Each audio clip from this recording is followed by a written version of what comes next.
this past week marked the 12-year anniversary, for lack of better terms, of when Heather confessed being unfaithful in our marriage. So lots of emotions, lots of different thoughts throughout the week, and we just want to share a little bit of that with you this week. So stay tuned.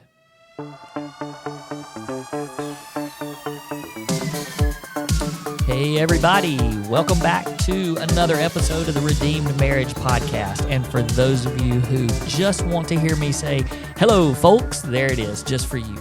We're glad to be back. This is Rusty and Heather Bryant, and we're going to be talking about marriage. Marriage topics is what we do on this show. But before we do that, we want to give a shout out. So we love when people reach out to us through email, social media, comments, lots of different ways. And we love hearing from people literally all over the world. And it's really encouraging when people say, you guys have no idea how much you've helped our marriage, just the affirmation that what we're doing is making a difference in marriages around the globe. That means so much to us. Well, today we had a really cool thing happen because here in our hometown, we were sitting at a restaurant right after church, and it was just me and Heather. Our youngest son, Logan, was with us, and Heather actually got up to go to the bathroom, so she missed the whole thing. She probably doesn't even believe it happened.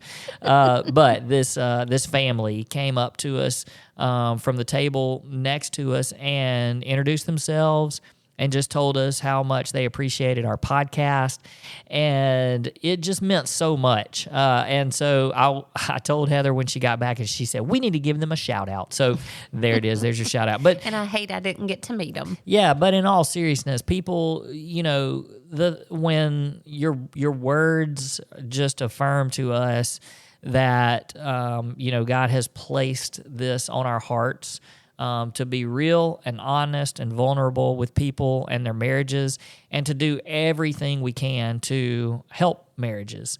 And so we're just honored to be doing that and honored to walk alongside of you. I guess it's one thing to hear that from, people that you don't really know all over the world, from different places around the country or even in other countries. But then to hear it from somebody at home that's not a family member or a friend, yeah. It's just somebody that that enjoys listening and getting marriage advice. So thank you for that. It means a lot. All right, so this past week, I don't know if you call that an anniversary. So whatever it is, it was 12 years ago on August the 23rd that I came home from a meeting, and you said those words that I'll never forget, and you said, we need to talk. And we sat down, and you said, I've messed up really bad.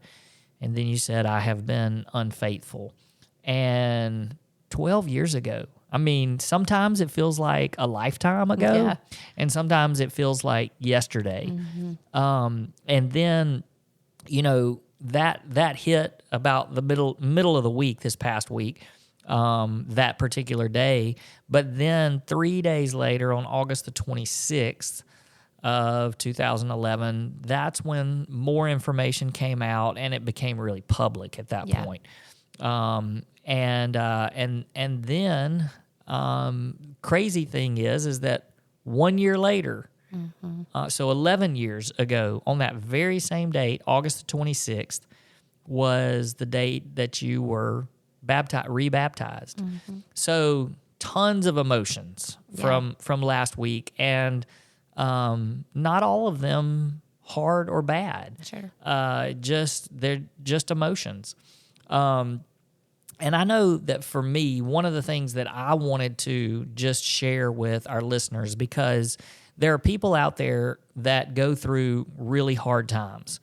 And it may be something in your marriage, something that's happened. It could be an affair, and that's how you came to find us. It could be just something else hard, a loss of a loved one, loss of a child, loss of a job. could be lots of things. And when you're going through those things, it's kind of you're living minute by minute. You think about it literally all the time, all day. And then as time goes on, it sort of begins to fade enough to where you're not thinking about it every minute, but it's every hour. And then it's, once or twice a day. And then it might even be, spread out to where I hadn't thought about that in a few days. And then all of a sudden, the anniversary comes back up.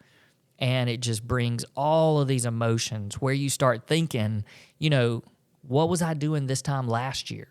And what was where were we when I had to listen to this or hear this or find out about this? All those things keep just flood back. But then the years begin to pass by, and it really gets to a point where there have been years in years past where I have not even thought about it.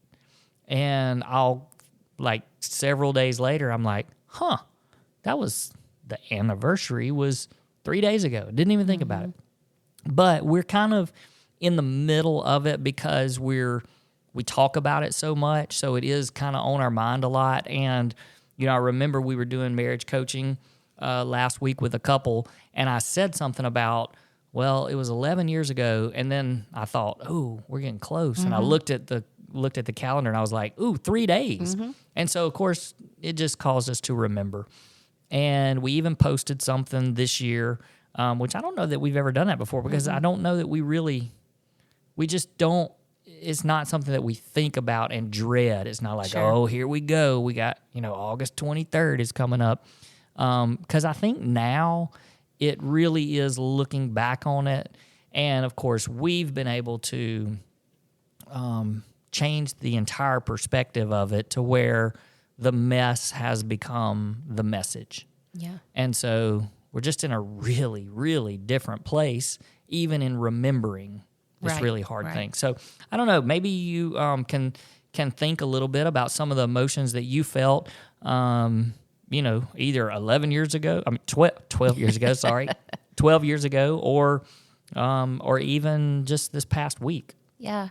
The first emotion that always hits me, and, I don't know for the next 12 years if it will be the same thing, but the first one that I always get attacked with is shame and guilt.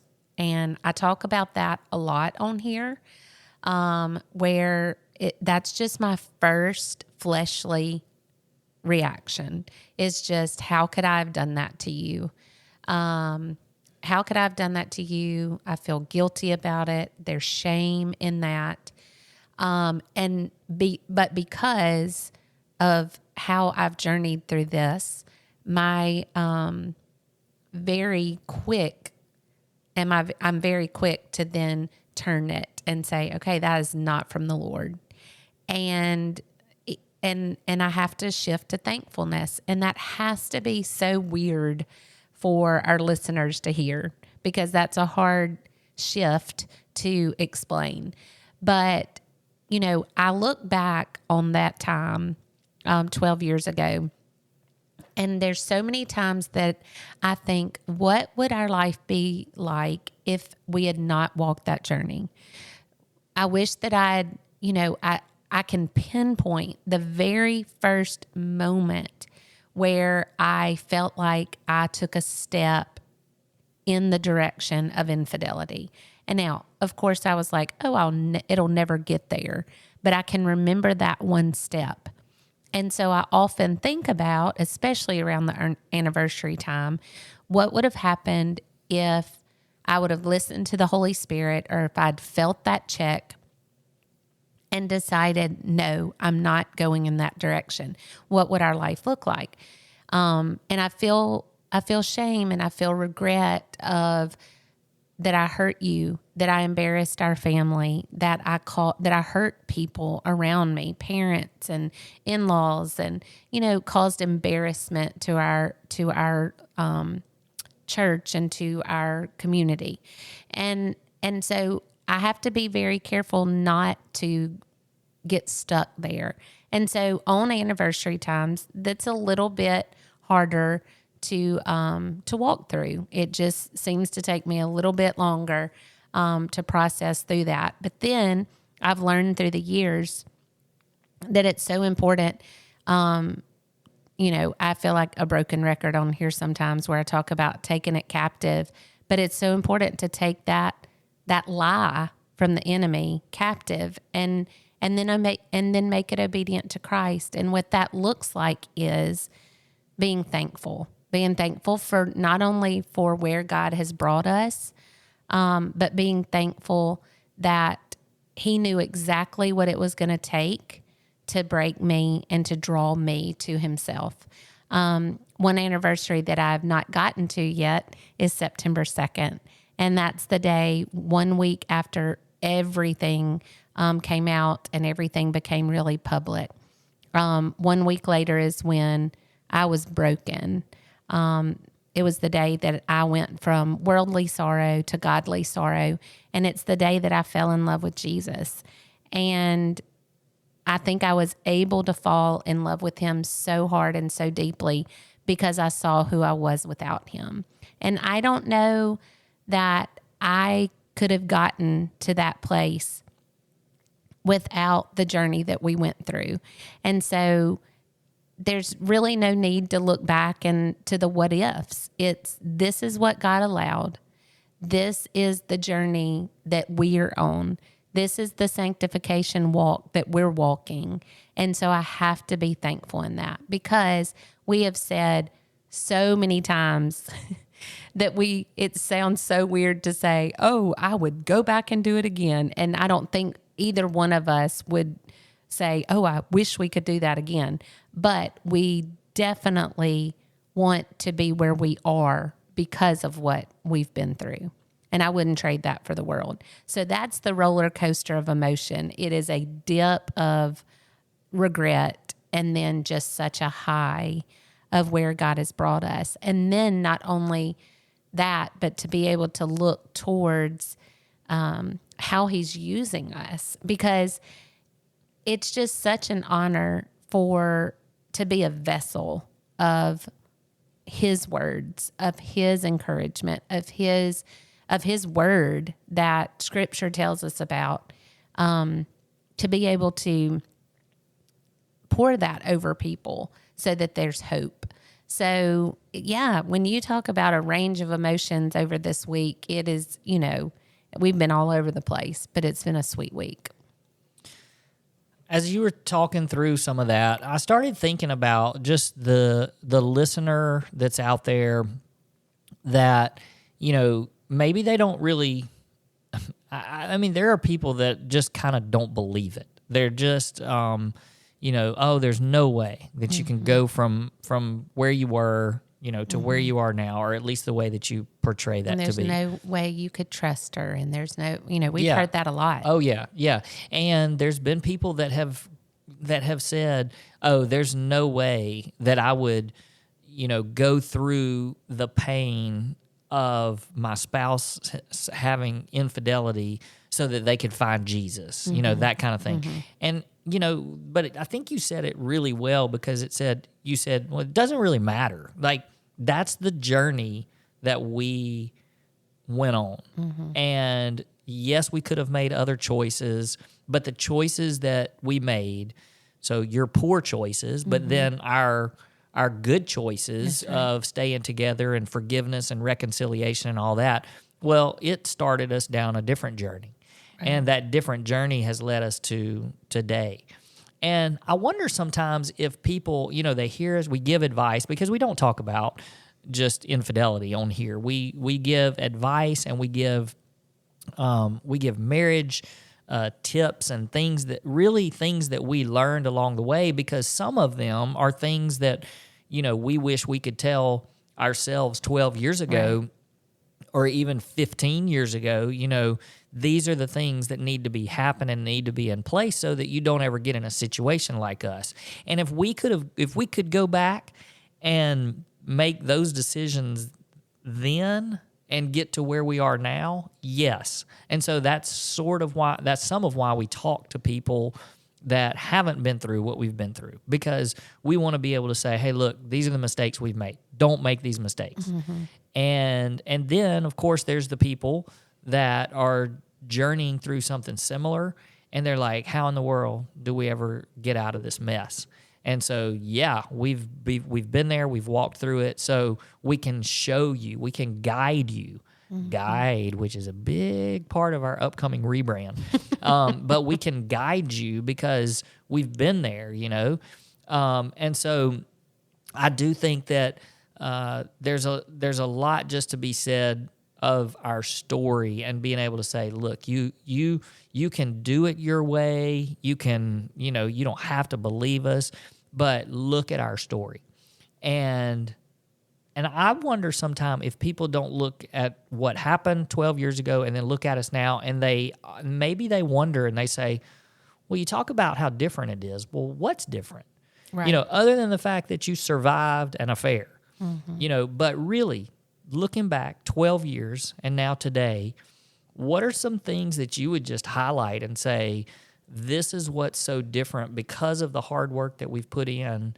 This is what's different, and this is what is now incredible about our marriage. Yeah. You know, the first thing that comes to mind for me is that, and we send people to the first episode of us telling our story a lot when people reach out to us. And I remember one of the things that I said in that podcast was that I fell in love with Jesus during this. And I can remember, like, that's what's different. Like, that is what's different in our marriage before and our marriage after. And if that is the only thing that was different, then our marriage is going to look different, completely different, because of us knowing that we couldn't do it without him. And so I think, you know, that's, for me, that is 100% the number one difference. My mentor says all the time that God doesn't want to be number one on a list of 10. He wants to be number one on a list of 1. He is the most important thing. And then everything else changes because he's first. And I definitely believe that about our marriage, is that it's different in that area because we are living a life, and do we fail all the time? But our goal is to be a correct picture of who Christ is. And so in our marriage, we want to honor God with our marriage. We want to seek God with our marriage. And then we want to lead other people to him through our marriage. And so to me, that is 100% the biggest difference. Yeah, and I would say that for me, I feel like our marriage, and I would encourage everyone to find this in your marriage, but our marriage has a purpose. And, you know, the first 15 years of marriage, you know, I felt like we each had our kind of our own purpose in life. You know, there were dreams and goals, and, you know, even with career and ministry and things, and good things that I was chasing at the same time you were chasing, and we just happened to be married too, and we had kids, and so that was kind of the focal point. You know, it was all about, well, we want to be the best parents we can be, that kind of thing. But I feel like the difference now is that we really have a purpose as a marriage, and you just said what the purpose was, but it's because we're a team now. And I don't think that, not that we just weren't a good team. I mean, that's what it was. Right. I mean, we would have said we were a team. Yeah, we would tell people we were a team, but we weren't a good team. And, you know, I think it's, you know, a lot of it too is just we enjoy being together. And I think even 15 years ago, and maybe even when we were newlyweds, I mean, obviously we wanted to be together because we were newly married and stuff. But I think we also, and again, we spend time with other people too. But I think if we had our choice, we would just be together. And we enjoy that, and we enjoy each other's company. And I think now we enjoy dreaming about the future, and we enjoy thinking about our purpose, and like even the purpose that we have in trying to help other marriages, like how strong that is and has brought us even closer together over the last few years as we've kind of developed that purpose even more and more. So really just the teamwork. Communication, just, we learned the tools that we've shared on here. Yeah, I was going to say our openness, like being able to just be open with each other.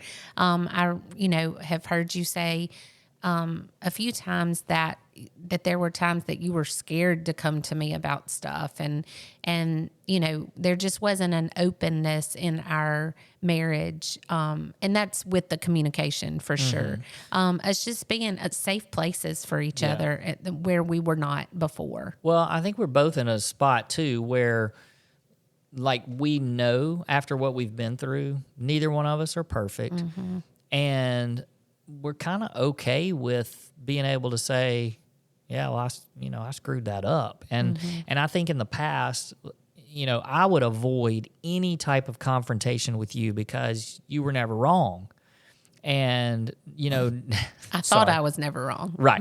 I literally wasn't wrong. Right.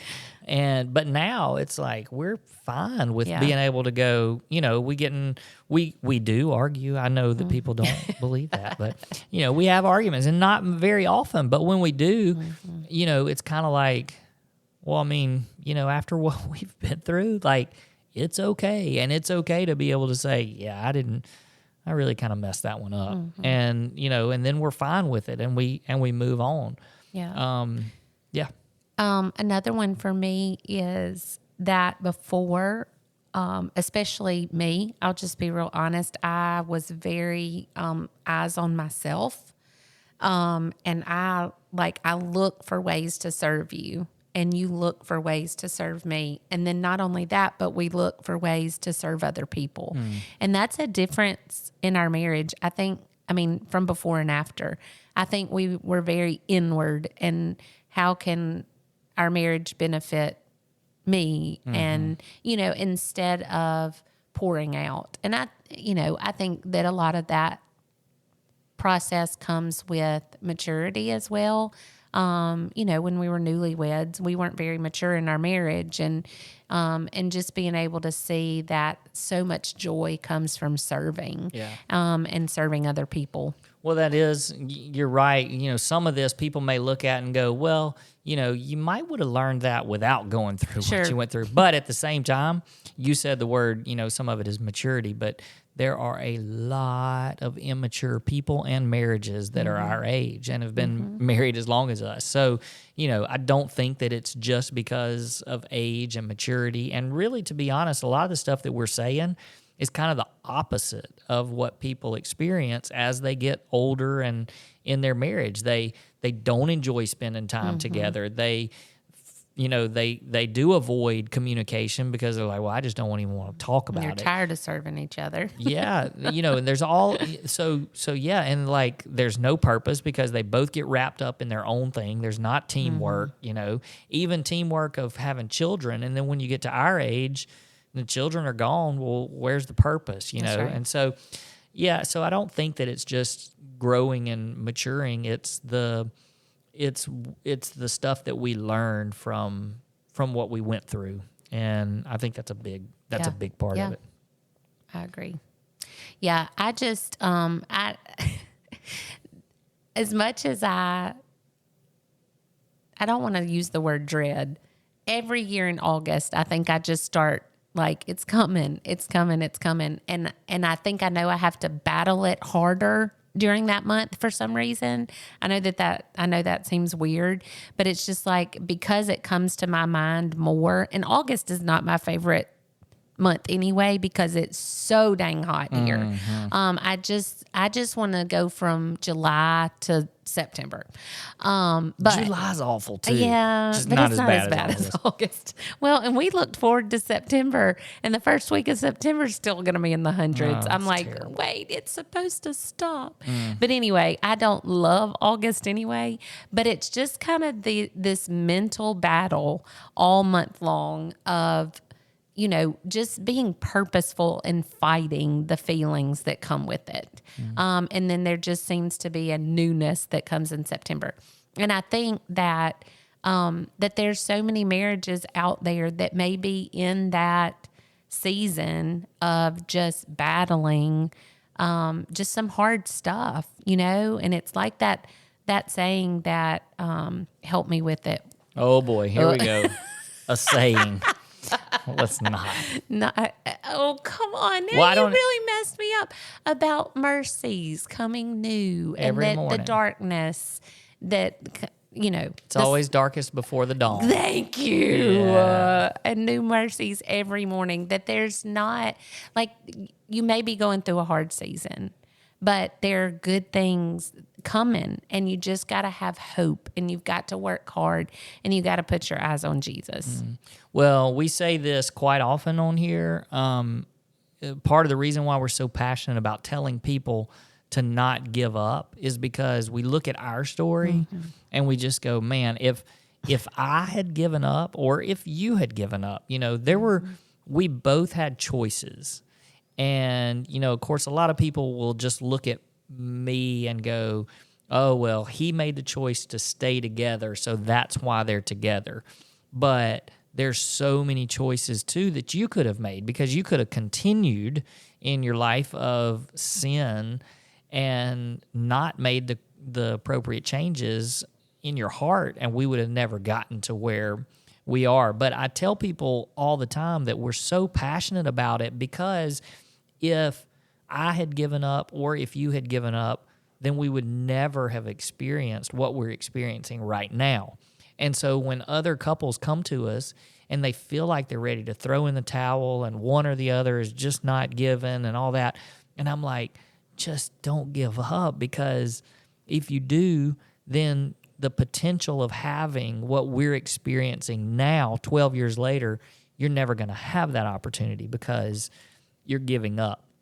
And one more thing that I thought of, and I lost my train of thought when I was listening to you, but Mess up all the sayings. yeah, but I was trying to think of just how the things that are so different, and like this just plays right into what we do as a ministry to other couples and stuff. But you know, just the way that we see other people, we both were very judgmental. And we just grew up, and we've said that before too, but we grew up in a setting that was like, you know, everything. It was, this is right, this is wrong. And if you do wrong, there's consequences and punishment and, you know, all, you know, and yes, that's true, but there's also a ton of grace. And, you know, we were used to putting on a mask ourselves, obviously, but we were surrounding ourselves with people that put on masks as well.